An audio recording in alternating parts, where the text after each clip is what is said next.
Men, Apa tuh? katanya Stargazer ada kekurangan. Apa aja bang? Check this out. Saudara-saudaraku, segala sesuatu pasti ada kelebihan dan kekurangannya, betul? Betul. Kita lagi mau bahas katanya ada kekurangan dari Stargazer ya? Yo. Anyway, welcome back to our channel Infomotif. Balik lagi sama gua Mahtum. Kali ini gua lagi ada di Hyundai Sunter, di Jalan Danau Sunter Barat. Pokoknya patokannya deket JIS lah. Kalau lo nyari JIS ini pasti ketemu nanti. Kalau datang ke sini bisa janjian sama Om Irfan lah ya. Itu bisa nanya-nanya. Anyway, kita lagi mau bahas kekurangan dari Stargazer. Dan ini kita dapat informasi yang sudah kita himpun. Dan kita pilih-pilih yang paling banyak ya men. Yuk. Kita bahas dari yang pertama dulu deh. Dan yang paling receh dulu ya. Apa tuh? Kekurangannya katanya, sih ada kamera 360. Wah. Emang sepenting itu kamera 360 men? Tergantung. Tergantung. Memang faktanya si Stargazer ini nggak ada kamera 360. Kameranya hanya satu aja di belakang ya. Itu yang pertama. Tapi di kompetitor emang pada pakai kamera 360 men? Velus. Itu doang kan? Yuk. Sisanya juga enggak ya? Enggak. Dan kalau pakai kamera 360 kan kasihan tukang parkir ya. Kita sama saja menghilangkan enggak gitu sih. Tapi memang ya itu tadi faktanya memang tidak ada kamera 360, tapi sebenarnya itu bukan jadi kendala utama ketika kalau teman-teman ingat sama fitur-fiturnya yang lain. Kekurangan yang kedua men, katanya transmisinya aneh. Beda sendiri. Sekarang kita bahas mesinnya kali ya. Gue buka dulu men. Nih guys, sekarang mesin udah gue buka, kita lihat dulu ya tampilan udah bagus, sudah dicat rapih gitu, terus ada peredamnya juga. Ngomongin mesin, dia pakai 1500 cc 4 silinder, outputnya di 115 PS, 143,8 Nm. Tadi kita bahas transmisi ya, aneh. Bukan aneh sih sebenarnya, berbeda karena dia pakai IVT. Ketika yang lain itu masih pakai yang CVT. Perbedaannya apa sih CVT dan IVT? Perbedaannya ada di C dan I. Tidak dong. Perbedaannya itu ada di kalau CVT itu dia pakai sabuk baja, IVT dia pakai rantai baja. Dari faktanya aja kita udah bisa lihat secara durability, IVT diklaim punya durability yang lebih bagus, daya tahannya bisa lebih lama ya men, masa pakainya. Terus yang kedua, dia bisa minimalisir ya delay CVT. Jadi buat teman-teman yang biasa pakai CVT juga kayaknya udah paham. Yang sebelumnya pakai mungkin konvensional terus pindah ke CVT, banyak yang ngomong ya gitulah, suka agak-agak delay, kurang nempel dan lain-lain. Dan gue juga termasuk yang lebih suka konvensional sih, nggak apa-apa disebut jadul juga, tapi menurut gue torsinya lebih enak. Tapi kalau dibandingin sama CVT, menurut gue IVT better sih. Dan teman-teman kalau nggak percaya, cobain aja, nanti test drive aja, cobain sama Om Irfan. Rasanya pasti berbeda deh pokoknya. Terus belum lagi gue mau bahas masalah mesinnya ya. Di antara semua MPV, di kelas low MPV ya, mesinnya Stargazer itu adalah mesin yang terbesar outputnya. Jadi teman-teman nggak harus worry tuh, karena kan mobil ini bisa nampung 7 penumpang ya, namanya mobil keluarga. Kadang-kadang kapasitas 7 dinaikin 8 plus barang, plus yang lain-lain lah. Berarti kan bebannya lumayan gede. Ketika punya output dari mesin yang segitu gedenya, teman-teman nggak worry kayaknya ketika harus pergi ke luar kota sekalipun, ya nyantai-nyantai aja gitu ya. Nah lanjut men, katanya kekurangan yang ketiga nih, desainnya aneh. Wah. Kayaknya kalau mau Stargazer banyak banget yang bilang begitu. Kayaknya itu juga komentar-komentar yang udah lama ketika mobil ini baru nongol. Kenapa ada statement kayak gitu? Karena gue wajar sih ya, karena Stargazer hadir dengan anti mainstream banget ketika mobil-mobil yang lain kelihatan dengan desain yang masih mirip-mirip, tidak seberani itu. Lalu tiba-tiba datang Stargazer dengan desain yang futuristik banget pada saat pertama kali kemunculannya. Mungkin sampai saat ini juga salah satu yang desainnya mungkin di tempat lain belum ada yang seberani ini sih menurut gua. Nah bisa dilihat dari bagian depan, terutama dari bagian kap sama grillnya ke bagian bawah, mungkin orang pada aneh dengan grill model kayak gini nih, simple, kap mesin juga nggak dibikin gede. Tapi lama-lama kayaknya makin kesini orang juga makin aware ya, dan kayaknya udah terbiasa, jadi kelihatannya juga tetap keren-keren aja. Memang kalau pertama kali dilihat mah ya aneh, beda. Tapi lama-lama menurut gue sih kelihatan keren. Justru futurisnya makin kelihatan banget. Di bagian bawah juga underguardnya dibikin doff begini, menurut gue nice sih, keren. Sekarang kita ke bagian samping men. Nah di bagian samping yang gue suka dari desain di samping tuh ini nih, lekukan-lekukan kayak gini nih yang berasa jadinya kayak muscular gitu, berotot. Dengan ban yang menurut gue proper sih 205/55, ringnya udah ring 16. Biasanya kalau MPV yang lain pakai yang 15, ini udah 16 menurut gue oke sih. Walaupun masih bisa di upsize sampai 17, tapi menurut gue segini udah proper. Dengan desain velgnya menurut gue keren. Kayak bintang-bintang gitu ya, nice. Spionnya dia warna body walaupun tetap ada opsi two-tone ya. Kalau di two-tone tuh dia atasnya hitam sampai ke bagian spion sini. Terus ada lampu senya juga dan ada ini nih logo dari blind spot monitor, nanti kita jelasin lah ya. Di handle pintunya sudah krom-kroman, ada akses smart entry. Bawah nggak ada side body molding polos, di bagian bawahnya tetap ada side skirt gitu ya. Nah yang menarik lagi di bagian belakang pun pengeremannya sudah pakai cakram. Yuk ke belakang. Nah, kalau ngomongin desain, di belakang justru kelihatan lebih futuristik lagi sih menurut gua, dengan antara shark fin. Di sini bukan rear upper spoiler ya, tapi body aja. Tapi menurut gua high mount stopling yang memanjang gini kelihatan lebih bagus. Secara visibilitas lebih maksimal lah.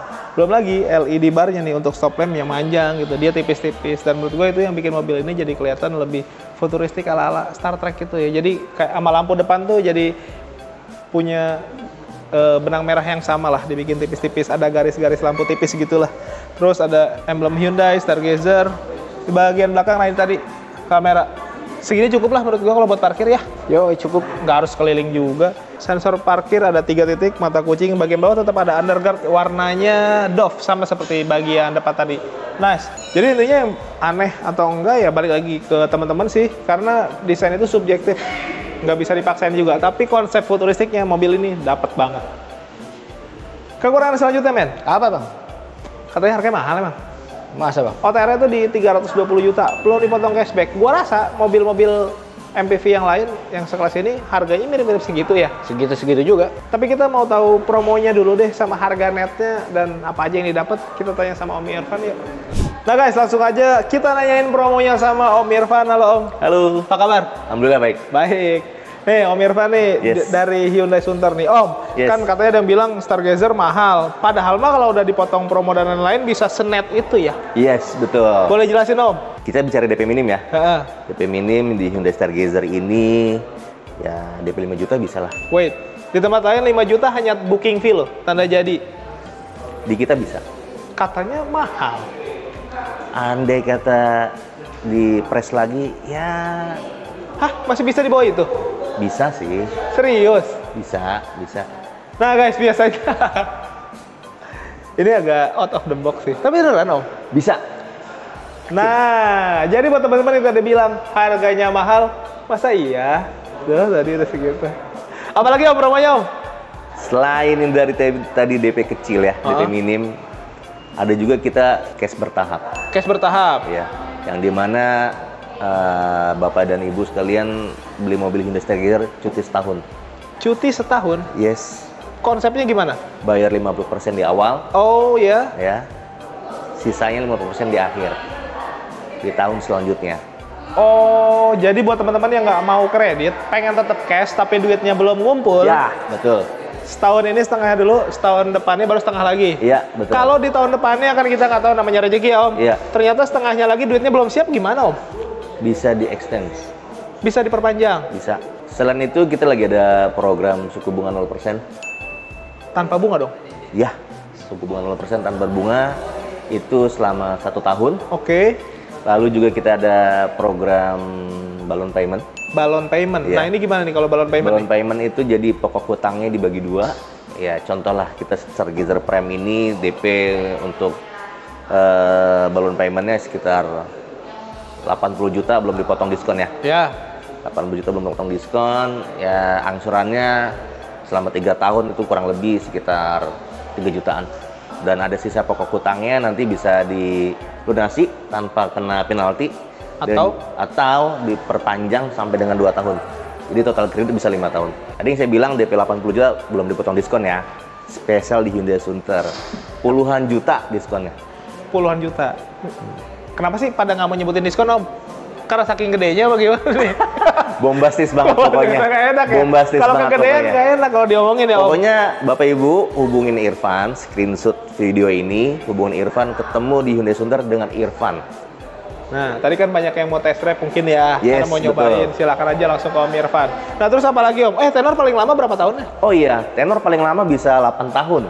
8 tahun maksimal. Bisa 8 Jadi buat tahun. teman-teman yang pengen angsuran slow, Ya. tipis-tipis, ambil itu ya. DP minim, angsuran minim, ambil 8 tahun. Oh iya, satu lagi nih. Apa tuh?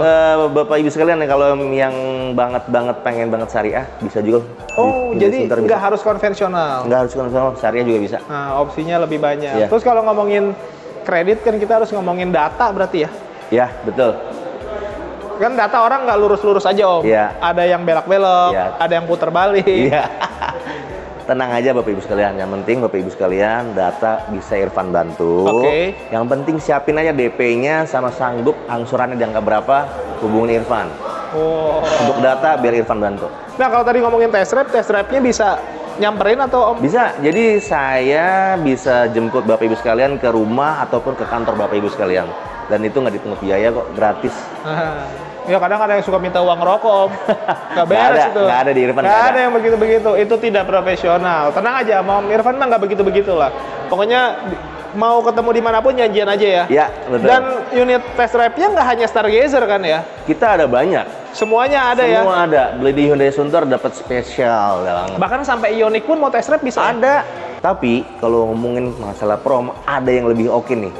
Apa tuh? Untuk unit premium cars, belinya di Hyundai Sunter dengan Irfan ya. Irfan pastikan Bapak beli premium cars dapat potongannya luar biasa. Itu bisa dengan, ya bisa 3 digit lah bisa. Hah? Serius loh? Bisa. 3 digit? Yes. Premium cars berarti let's say kayak Ioniq, Ya, Palisade, bisa. Bisa. Bungkus. Staria. Bisa masuk. Pokoknya kalau beli yang premium-premium, yang middle up tuh langsung ke sini aja. Di sini beda banget ya? Ya, beda banget. Bapak Ibu, kalau ingin membeli mobil Hyundai, apapun unitnya, Irfan pastikan Bapak Ibu dapat kesempatan undian Ioniq 6. Nah, serius? Serius? Masa iya beli Stargazer dapat Ioniq? Betul. Udah ada kejadiannya? Betul. Udah ada. Customer beli Stargazer. Akhirnya Ikut undian? Dapat undian dan dapat Ioniq 6. Oh, Nyata kok itu. jadi maksudnya peluangnya segitu gedenya guys. Jadi Iya. buat teman-teman enak lah. Selain bonus-bonusnya juga katanya banyak ya? Banyak dong, banyak dong. Sebanyak apa sih? Sebanyak apa? Yang paling penting gini nih, Om. Jadi beli mobil tuh jangan sampai ntar mobil dianggurin, ya kan? Otomatis kita STNK belum terbit kan? Beli di Hyundai Sunter dengan Irfan ya. Irfan pastikan mobilnya dikirim dengan plat. Oh, plat sementara itu ya? Yes, jadi bisa dipakai dong. Oh, kadang yang BT itu kita nungguin plat aslinya kok belum jadi-jadi, Iya, mobil betul. nggak bisa dibawa. Betul. Harusnya bayar ya? Harus bayar. Betul. Ini gratis. Ya, ini spesial banget. Ya, Bapak Ibu sekalian percaya sama Irfan, ya Irfan kasih pelayanan terbaik buat Bapak Ibu. Apalagi Om? Ya, selain itu bisalah WhatsApp Irfan aja kalau mau bonus yang lebih banyak lagi, hubungin Irfan aja. Negotiable. Jadi teman-teman silakan aja fleksibel. Pengen nego apa sama Om Irfan, minta apa, omongin aja lah ya. Iya. Nanti bisa dibicarakan lah kalau itu. Iya. Karena Bapak Ibu sekalian kalau beli Hyundai Stargazer, kita lagi ada program yang bagus banget untuk pembelian 5 program. Apa tuh? Salah satu diantaranya, Bapak Ibu sekalian beli mobil ini, mobilnya dilindungi. Asuransi selama 1 tahun. Oke. Maksudnya apa? Replacement garanti. Misalnya Bapak Ibu sekalian mobil accident dalam kurang lebih 1 tahun dan di appraisal sampai dengan 50%, mobilnya bisa diganti baru dengan warna sama, tipe yang sama. Oke. Kalau Mobil. seumpama accident. Iya. Apalagi Om? Yang kedua, selain mobil yang tadi accident, ada juga tire protection. Ban. Bannya di cover juga Bapak Ibu. Maksudnya apa? Dikata bannya robek, meledak, di cover. Selain itu juga orangnya juga di cover.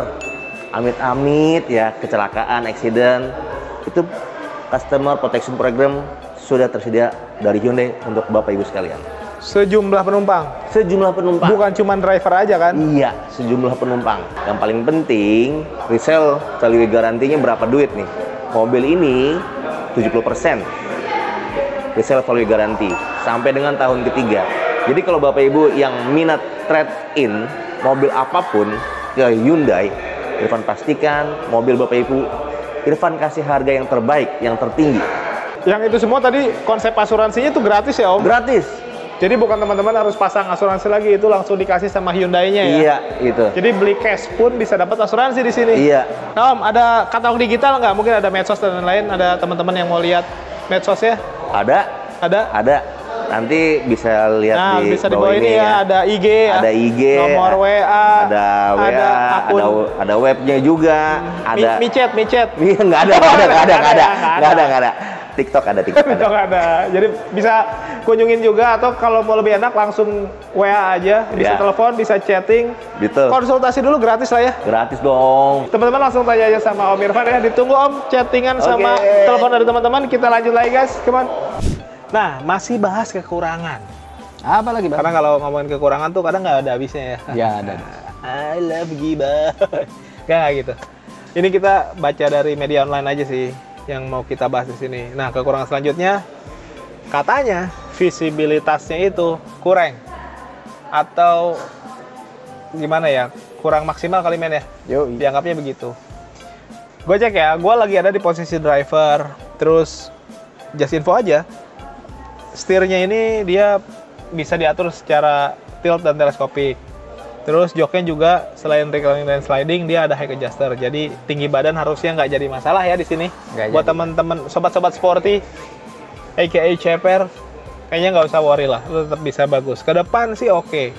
Walaupun sebenarnya banyak yang bilang men, dengan konsep dari dashboard nih, terutama di bagian speedometer yang nyambung housingnya sampai ke bagian audio, itu bikin visibilitasnya jadi kurang. Kenapa? Karena mungkin terlalu naik ke atas nih, ngalang-ngalangin lah bahasanya gitu. Tapi sebenarnya yang gua rasain ini ke depan nggak ada masalah. Justru dengan desain yang berbeda kayak gini lu bisa dapat refreshment lah. Ketika di tempat lain desainnya begitu-begitu saja. Ini menurut gua keren. Futuristiknya dapat banget, bahkan sampai ke desain dashboard. Belum lagi tetap ada tempat-tempat penyimpanan yang menurut gua fungsional. Kayak gini bisa naruh apa nih, barang-barang yang lumayan panjang, mungkin kayak apa ya, bisa masuk sini ya, sumpit kali ya masuk ya. Masuk. Handphone kecil masuk nih, Nokia 3315 masuk sih ya. Masuk.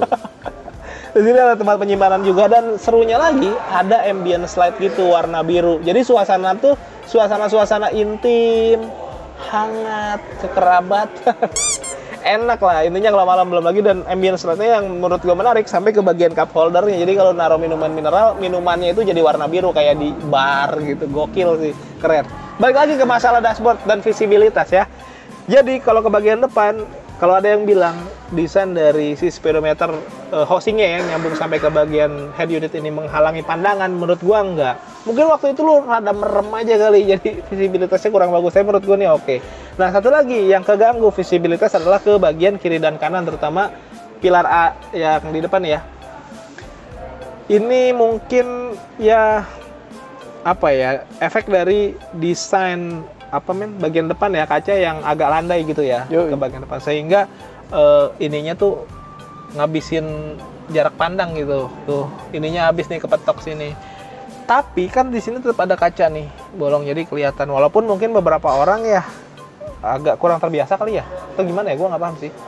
Tapi menurut gue, dari posisi gue berkendara saat ini, dengan tinggi badan gue, anyway gue 165 cm ya, pandangan gue ke kiri dan kanan masih oke sih menurut gue.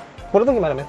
Belum terbiasa aja. Belum terbiasa aja sih, tapi gue udah beberapa kali test drive, nggak ada masalah sih. Nah, sebenarnya solusinya cuma satu nih. Apa tuh? Jangan cuman kepatok sama statement dari orang-orang aja sih. Lu harus coba sendiri, test drive sendiri, jajal. Kontak Om Irfan, nanti bisa janjian di mana kayak, atau nanti Om Irfan datang, lu bisa test drive. Dari situ baru ketahuan apakah benar ini ngeganggu atau enggak. Tapi gua sih pribadi jujur li ini enggak sih. Ini masih aman-aman aja. Nah guys, mumpung gue di bagian dalam nih, tadi gue inget sama ada yang bilang kekurangan dari nggak ada kamera 360. Aduh, itu receh sekali sih. Ini gue mau counter nih gitu. Maksudnya ya segala sesuatu ada kekurangan dan kelebihan lah ya. Tapi gue harus akuin kelebihannya di sini jauh lebih banyak dibandingin kekurangannya yang tadi lu sebutin. Terutama dari bagian fitur. Wah, Kalau ngomongin Hyundai itu lu harus bahas fiturnya sih, karena di situ gokil banget. Selain fitur-fitur entertainmentnya yang ya kayak dari head unit, dari speedometer, MID, AC, wireless charging, sehingga lu ngecas nggak usah nyolok-nyolokin. Transmisi sudah IVT, mesin paling gede di kelasnya, ambient slide, terus jok juga sudah kulit perforated. Selain itu, yang penting juga tuh fitur-fitur keselamatan lah. Lupa gue sebutin, ada cruise control juga tetap. Fitur keselamatan apa aja men? Sensingan, ada lane following assist, lane keeping assist, di mana lu bisa tetap berada di jalur yang benar. Yoi. Syiratal mustaqim. Wah, Amin. di jalan yang lurus. Itu bagus banget untuk keselamatan ya. Terus belum lagi ada sensingan yang lain nih kayak collision apa namanya? Advice assist. Nah itu di tempat lain apa ya? Collision mitigation system ya. Collision mitigation system. Ya kurang lebih sama kayak gitu. Intinya anti nabrak. Terus belum lagi ada rear cross traffic alert. Jadi kalau kita mundur di belakang ada kendaraan yang seliwer-seliwer, lu bisa tahu lah gitu. Terus belum lagi ada blind spot monitor tuh. Di spion kan kelihatan tuh ada. Jadi kita bisa tahu ada objek di bagian blind spot. Belum lagi juga ada apa men? Yang lead car departure notification ya. Yoi. Jadi teman-teman tahu kalau mobil di depan yang tadinya berhenti udah jalan, wah ada notifikasi, jadi nggak keburu diklakson sama bagian belakang. Belum lagi kayak hill hold control yang anti mundur ke belakang kalau lagi ditanjakan. Terus stability control, ada drive mode, banyak lah pokoknya. Ada BlueLink sama SOS. Apa tuh bang? BlueLink teman-teman bisa mengoperasikan mobil ini, menguasai mobil hanya dari smartphone aja, bisa ngidupin mobil, matiin mobil, bisa tracking mobil ada di mana, bisa matiin dari jauh juga. Box. Ada SOS. Ketika teman-teman ada di dalam keadaan yang darurat, teman-teman butuh telepon cepat, pencet SOS, nanti akan disambungkan ke operator akan nyambungin ke pihak yang berwenang, nanti teman-teman lebih mudah lah. Tapi semoga itu tidak terpakai ya. Gitu. Tapi setidaknya ada langkah-langkah preventif yang bisa bikin kita jadi lebih aman. Bukan cuma nyaman, tapi aman juga. Nah ini adalah kekurangan terakhir yang mau kita sebutin, katanya pakai penggerak depan sih bang gitu. Hari gini masih ada yang ngomongin penggerak belakang ya. Tapi ya sudahlah. Katanya kan kalau penggerak belakang nanjaknya lebih kuat itu ya. Yo. Dari dulu propagandanya itu sih ya. Yoi. Walaupun mobil yang katanya berapa juta umat itu bahkan sudah berpindah ke penggerak depan juga. Yoi. Sudah nggak zaman penggerak belakang. Tapi ya terserah lu sih. Tapi sebenarnya penggerak depan punya kelebihan-kelebihan sih. Satu, mobil jadi lebih responsif. Kedua, bahan bakar bisa juga sedikit lebih irit ya. Yoi. Karena ningkatin efisiensi bahan bakar. Yang ketiga, yang penting nih menurut gua, bisa nyiptain space yang lebih gede. Terutama di bagian dalam ya men. Yoi. Seperti si Hyundai ini. Selain desainnya yang tadi menurut gua memang out of the box, ternyata memang bisa bikin space-nya jadi lebih gede dan lebih nyaman untuk penumpang. Kita cobain aja di belakang. Nah guys, gua ada di baris kedua nih. Jadi 2-3-2, total 7 orang. Lihat, gue punya headroom yang gede banget. Legroom juga gede banget dan ini masih bisa maju ya. Nah ini paling maju segini. Bahkan paling majunya pun gue nggak mentok. Tapi normalnya segini lah. Nanti kita akan cek di belakang setelah apa. Nah ini bisa untuk 3 orang. Ada 2 headrest, ada 3 seat belt, ada isofix-nya juga. Jadi kalau mau bawa car seat bisa. Di belakang pun sama pakai kulit ya joknya. Walaupun memang belum perforated seperti yang di bagian depan. Kalau ini cuma dipakai berdua, ini tinggal ditarik jadi armrest. Kalaupun memang teman-teman lebih suka duduk sendiri-sendiri, bisa opsi ada captain seat. Jadi nggak harus yang sebaris kayak gini, lebih enak juga. Tinggal nambah berapa gitu lah. Dan di bawah juga tunnelingnya kecil, nggak gede-gede banget. Nah ini tadi mobil penggerak belakang kan tunnelingnya gede-gede ya men. Yoi. Itu bikin ganggu, bikin sempit juga. Dan space-nya secara mobil nih di bagian interior akan lebih lega kalau pakai penggerak depan. Nah ini buktinya, ke atas gede, depan juga gede, di belakang juga sama. Nah sekarang biar nggak penasaran, kita cobain aja duduk di baris ketiga. Nih guys ya, gue udah masuk. Konsepnya dia one touch tumble, jadi bangkunya sekali touch dia langsung berguling. Nih gue tadi nggak, nah segini lah ya, nih normal nih. Nggak gue main-mainin ya. Ini posisi paling tegak, makanya nggak nyaman. Gue naikin dulu, dia ada 2 step, 1, 2 nih sampai ke belakang. Gue naikin, tuh. Gue masih punya sisa 4 jari guys. Tinggi gue 165 cm. Bangkunya juga yang tengah ini tadi di depan gue mundurin lagi biar agak lega, jadi sama-sama enak nih. Headroom gue juga masih lumayan gede. Di sini ada cup holder dan lain-lain, ada colokan juga, jadi kalau mau ngecas enak. Ada seat belt dan ini bisa dilipat 50-50. Kalau mau bawa barang, opsinya bisa diginiin. Nah, di belakang juga bahannya udah gini nih, udah kulit, jadi udah rapi lah menurut gue. Ya, penggerak depan lebih irit, lebih responsif. Di dalam juga jadi kerasa lebih lega. Menurut gue jadi bagus sih. Ya, semua sesuatu ada kekurangan, ada kelebihan. Tapi menurut gue kelebihan di mobil ini jauh banget nutupin kekurangan yang teman-teman sebutin. Dan itu minor-minor banget sih. Yang mau datang sini boleh di Hyundai Sunter dekat JIS lah pokoknya. Yang belum subscribe, boleh bantu subscribe. Tekan tombol lonceng, di like, di komen sebanyak-banyaknya. Yang mau endorse boleh, nomor gue ada di deskripsi. Thank you for watching us. Tetap sehat, tetap semangat. Beli mobil yuk.